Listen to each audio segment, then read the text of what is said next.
Have you ever heard about this thing called influencers in the wild? It's where you see footage of people standing in the middle of nowhere talking to their phone. It's hysterical. You see the great lengths people go to make videos for people to enjoy. I kind of feel like one of those influencers in the wild today, except I'm not an influencer. Today we're going to continue our series on logos and branding, but we're going to talk about really big companies, multi-billion dollar, and in one story, $1 trillion company. These companies have gotten so big, they need to rebrand to remind people that they're likable. And it's here where you see design do some very powerful things to make some very powerful companies seem very likable. So let's check it out.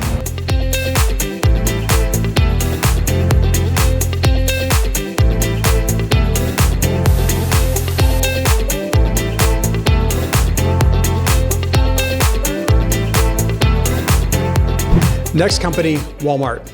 Now, designers will talk about Target. Target has always featured industrial designers, and designers are kind of showcased within their walls. Walmart, not so much, so people love to throw shade on Walmart for a variety of reasons, good, bad, and ugly. But let's quickly talk about Walmart's history. They started in the South, in Arkansas.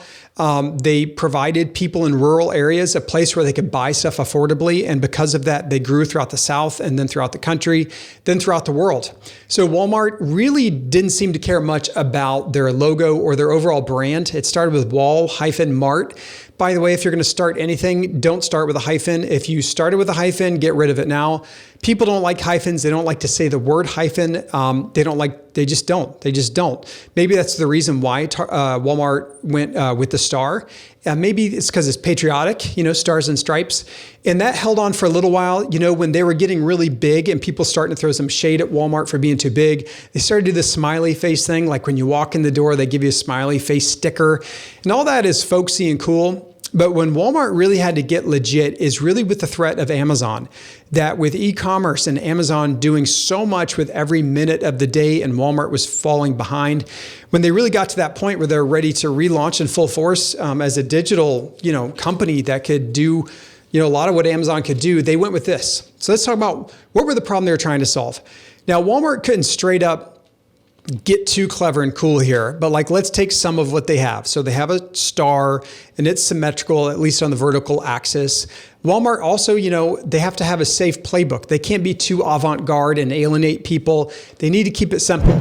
Now, one of the things we talked earlier about circles. So you can see in this shape here, there's the outline of a circle. If you were to trace the outer edges of the sunburst, you would see a circle. So they got that one right. Let's talk about color.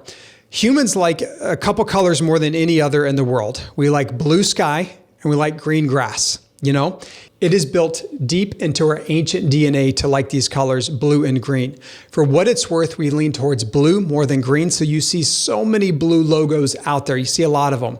We also like sunshine, and yellow can be used sparingly and people really like it when you use it well. And I would say in the Walmart logo, they did a pretty good job with that. But I think this is more than any of this is an interesting example of what do you do when you have a lot of money and you need to play it safe. You ask the question, what do people like? There's some other examples that we've seen this very well. This is the Amazon, what Amazon is going with. I don't remember the early Amazon logo. I think there was a swoosh somewhere somehow. But they went with this one, which is a combination of an arrow, which represents momentum. We're bringing things from here to there for you, but it's also a smile. So whenever you see an Amazon Prime truck driving around, it's got a smile on the side. When the boxes come to your doorstep, there's a smile on it. When you go to the website, you look at the app, all of the Amazon megaplex that conquers the universe, is it big, bad, and ugly? Can it be that mean when it's got a smile on it? There's a strategic reason that they went with that. There's another thing that we really like. We love one another. We love circles. We love smiles. We also love the heart. Now, of course, the heart, we've got Valentine's Day, we've got I heart you, the heart emojis, that kind of thing. Companies who need to play it safe and they need to remind people that they're likable always go with the heart. Whenever given a chance, they do. This is similar to a heart that what CVS Pharmacy went with. Let's talk about pharmacies real quick. Pharmacies are a paradox. They offer, flu, cold, prescription medicine. So there's in part a place for healing. But at the same time, when you go there, they have tons of junk food, unhealthy stuff. At their worst, pharmacies also sell a lot of tobacco products, right? And that can't be good for your lungs. So pharmacies in America today are a bit of a contradiction. They are so far from being a lifestyle brand. They're there, but no one really likes them. And I don't know if they ever will anytime soon. But if they had to solve a problem. It's how do we make ourselves more likable? So CVS Pharmacy says, well, we got to put a heart into it. They went with a weird heart. It's kind of like a rounded pixel punk looking heart. I think they had to do that because all the other good hearts were already trademarked.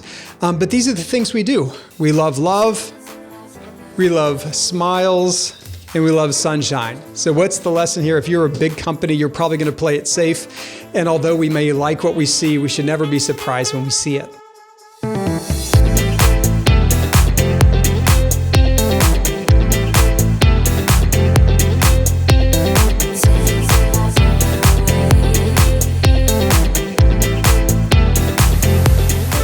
Help is on the way.